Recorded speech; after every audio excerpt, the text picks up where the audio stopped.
Mafia boss gets shocking call 5 years after divorce and torn pregnancy test? The park was quiet, almost unnervingly so. Just the rhythmic squeak of a swing set, like a forgotten lullaby, and the echo of a laugh I'd never heard before, bright and clear, cutting through the afternoon air. 5 years. 5 long, grinding years.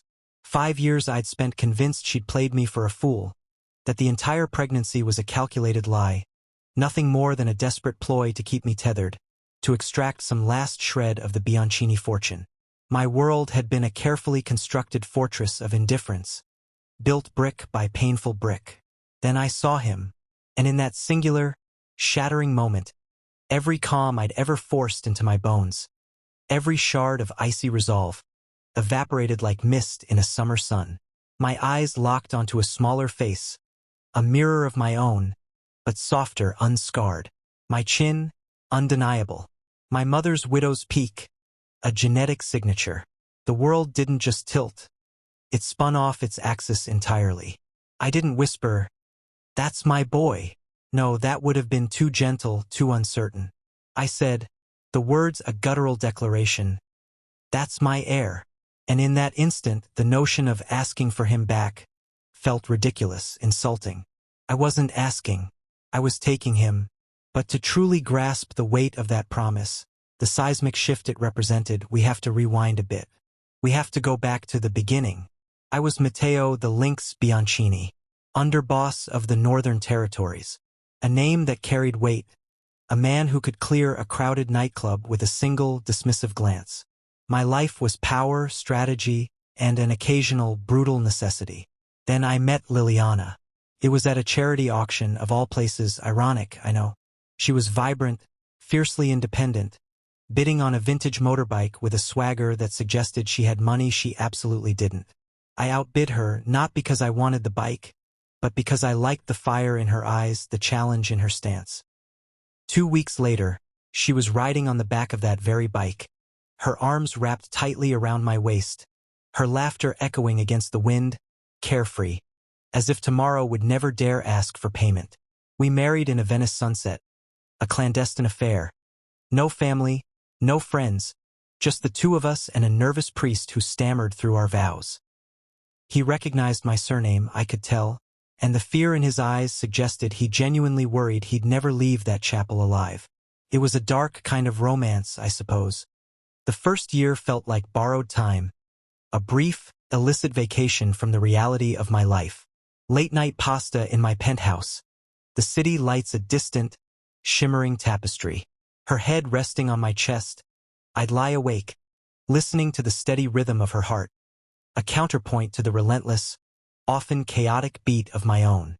I told her I wanted kids, and I wanted them early. She'd just smile, her fingers tracing patterns on my skin, and say, "Let's learn each other first, Matteo." I laughed, but I filed that wish away, deep in my memory, like a loaded gun, ready to be deployed when the time was right. Then came the night a rival family tried to clip me outside the opera. A clumsy, amateurish attempt, but effective enough to land me in the hospital. I took 2 bullets that night, one in the shoulder, a searing physical pain. The other, far more insidious, tore through the flimsy excuse I called a marriage. Liliana sat bedside while I healed, but her eyes, I noticed, kept drifting towards the door, a restless, distant look. One morning, my consigliere, Marco, slid a manila envelope across the crisp white sheets. Inside were photos. Liliana meeting with an attorney, withdrawal slips from joint accounts, a packed suitcase hidden in the back of her closet. Betrayal was a language I spoke fluently, a dialect I'd mastered in the streets. I translated quickly. She was leaving, and worse, she might be leaking secrets. I confronted her. The scene was a blur of raw emotion. She denied nothing and everything at once. Her words a tangled mess of accusations and justifications. Tears, shouting, a tempest of anger and fear. And then, there it was. A pregnancy test, clutched in her fist, trembling like a white flag of surrender. But I was too cynical, too wounded, too much a product of my world. I told her I'd seen tricks before. A flimsy strip of plastic with 2 faint lines wasn't enough to buy my trust. Not after what I'd just discovered. Her eyes, usually so full of fire, hardened into something cold and resolute. She whispered, "You'll regret that, Matteo," and walked out. The next afternoon, divorce papers arrived by courier, efficient and impersonal. I signed them, pressing the pen so hard it actually carved a shallow groove into the solid oak of my desk. A few days later, the ring arrived back in a plain envelope. No note, no mercy, just the cold, hard metal. I convinced myself it was all part of the game. The baby story, just another ploy to secure a piece of the Bianchini fortune. A last desperate grab. So I drank. I struck deals with a vengeance. I channeled every ounce of my rage, my bitterness, my humiliation, and turned it into revenue, into power. For 5 years, I lived and breathed marble dust and gun oil, the scent of my empire. I was absolutely certain I'd scrubbed her, and any lingering memory of her, from my life. Or so I thought. Everything, absolutely everything, changed when my sister, Rosa, called from Paris. She was shopping for fabric, killing time, scrolling through Instagram, as people do. And then there it was, a single photo. Liliana, at a street fair, her hand clasped around the smaller hand of a boy who had my face. Not the face I wore now, etched with scars and years of ruthless ambition, but the face I'd worn before the world had carved its harsh lessons into me. Rosa texted the image, a silent, digital bomb. I opened it in a boardroom, surrounded by my captains, men who commanded respect and instilled fear. The air thickened. Silence fell, heavier than concrete shoes dropped into the harbor. One look, one agonizing glance, and I knew. The timeline clicked into place with horrifying precision. Numbers don't lie. And genetics certainly don't either. I booked a jet without conscious thought, my mind racing. 1,000 possibilities, 1,000 regrets, slamming into me at once. For hours later, I was in Florence, the engine of my armored car idling almost silently outside a modest apartment block. I watched them through the wrought iron bars of a playground fence. Liliana, older now, her hair shorter, a certain tightness around her smile, a weariness I hadn't seen before. And the boy, running, his knees already scabbed from adventures, his cheeks full of the kind of vibrant life she had once promised to share with me. I didn't breathe the entire time, my lungs locked in a painful vice. Part of me, the primal, untamed part, screamed to vault that fence, to scoop him up, to simply let the world burn behind us. But the smarter part, the part that had kept me alive, kept my empire intact in this brutal business, forced a cold, agonizing patience. I needed facts. I needed papers. I needed leverage. I summoned my attorney, Giovanni, a man whose loyalty was as solid as concrete. DNA test under a playground cup, a cotton swab from a juice box straw. Cloak and dagger cliches, perhaps, but undeniably effective. The results came back. 99.999%. Checkmate. I wasn't crazy. I wasn't mistaken. I was a father. The sheer, overwhelming reality of it hit me like a physical blow. Next came the audit of Liliana's life. A meticulous, relentless deep dive into every detail. Bank statements, employment records, a painstaking trail of odd jobs, late-night study sessions, a life of quiet struggle. Quickly became clear. She hadn't fled to spite me, not truly. She'd fled to protect him. The rival family, the one that had tried to clip me outside the opera, had put a price on my bloodline. She'd seen the chalk marks on our door, the subtle, chilling warnings. She ran. She tore that pregnancy test, not out of denial, but out of a desperate need to sever ties, to erase any connection to my dangerous world. She rebuilt a fortress of normalcy, brick by painstaking brick, for our son. Understanding her motives didn't soften the blow, not one bit. If anything, it sharpened the blade of my regret. She'd robbed me of every first, his first steps, his first words, his first scraped knees, every single bedtime story. It was a ledger only blood could balance, a debt that would require a lifetime to repay. I arranged a meeting through neutral channels, of course. Her best friend, Sophia, now a bakery owner, who still owed me a favor for keeping her ne'er-do-well cousin out of a shipping container years ago. Liliana agreed to coffee, but with a strict condition. I was to stay at least 10 feet from the boy until she allowed me closer. We met at dawn in an empty cafe. The only sounds the clatter of cups and the hiss of the espresso machine. Steam rose between us, a fragile barrier, like old ghosts lingering. She looked exhausted, yes, but also fierce. That same fire that had made me outbid her for a motorbike still burning in her eyes. I slid the envelope across the table. Inside was the amended birth certificate, my name inked in bold, undeniable. Her face, usually so composed, collapsed. There was no smirk, no games, just the raw wreckage of a mother who'd run out of road, run out of fight. She whispered, her voice barely audible, "He doesn't know you." My answer was simple, firm, and absolute. He will. No threats, no shouting, no displays of power. I simply stated facts. Shared custody filed. A dedicated security detail assigned. School enrollment ready. I had the power to level cities, to bring empires to their knees. Instead, I offered her a neighborhood.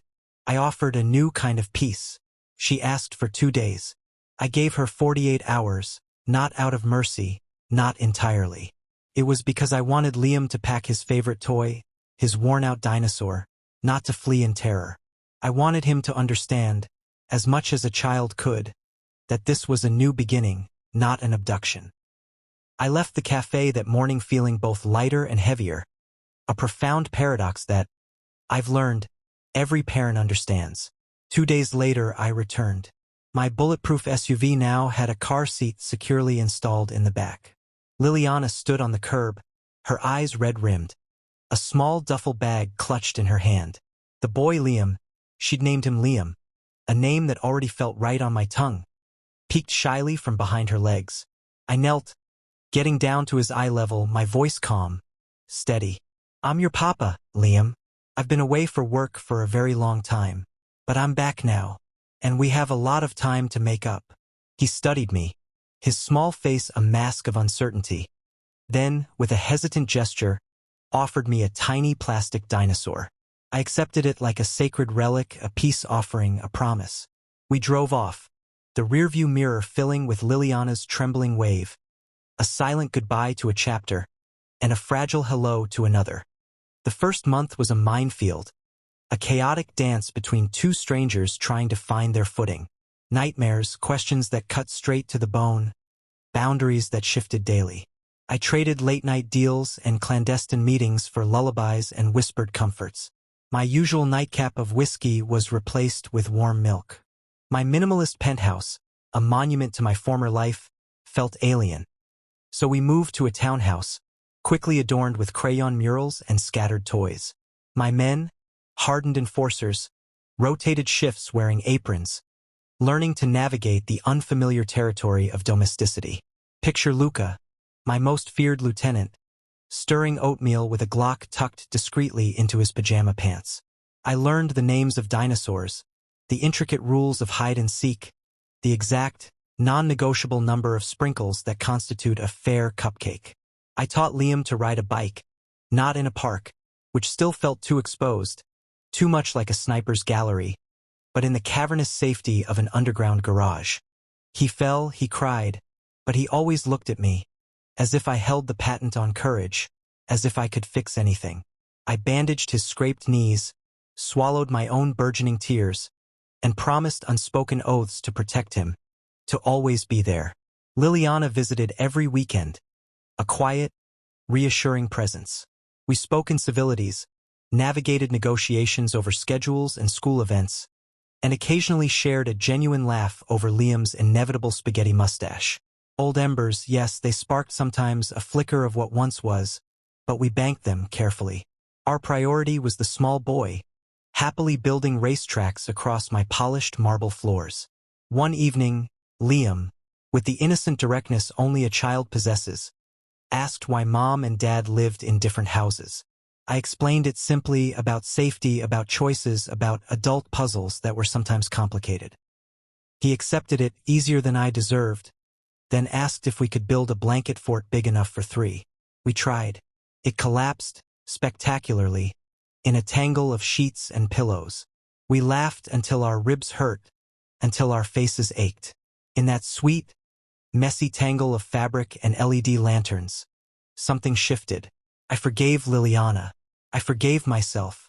And I finally understood. Love isn't a weapon to be wielded, nor a fortune to be guarded. It's a jurisdiction, a shared territory, fiercely protected. The legalities closed quietly, as I preferred. Joint custody, sealed records, my family's name, once a symbol of fear, now a shield, protecting his future. And the rival family? Let's just say investments shifted, alliances realigned, and certain ports became suddenly, inexplicably expensive to police. No bodies, no overt violence. Just leverage. The family business, after all, is ultimately one of gentle persuasion. Today, Liam is 7 going on 30. He wants to be a paleontologist and a race car driver in that precise order. And me? I want him to be whatever keeps him awake with wonder, whatever fuels that bright, boundless curiosity. We've built our rituals. Saturday museum trips where we marvel at ancient bones, Sunday espresso with more foam than caffeine, and bedtime stories where the hero, always, comes home. Liliana moved closer, just 2 blocks away, close enough for emergency pancakes or a forgotten homework assignment. We share parent-teacher nights, doctor visits, the occasional movie where we sit on opposite ends of the row but text commentary throughout. Love looks different now, certainly. Less like a lightning strike, more like a steady, enduring lantern. Maybe one day we'll walk the same hallway again. Maybe not.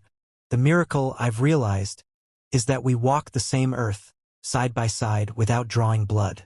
So, if you're waiting for explosions, for ambulances, for a dramatic courtroom brawl, I'm sorry to disappoint. The real climax was far quieter, far more profound. A boy's small hand slipping into mine at a dinosaur exhibit, his voice a soft whisper in the cavernous hall.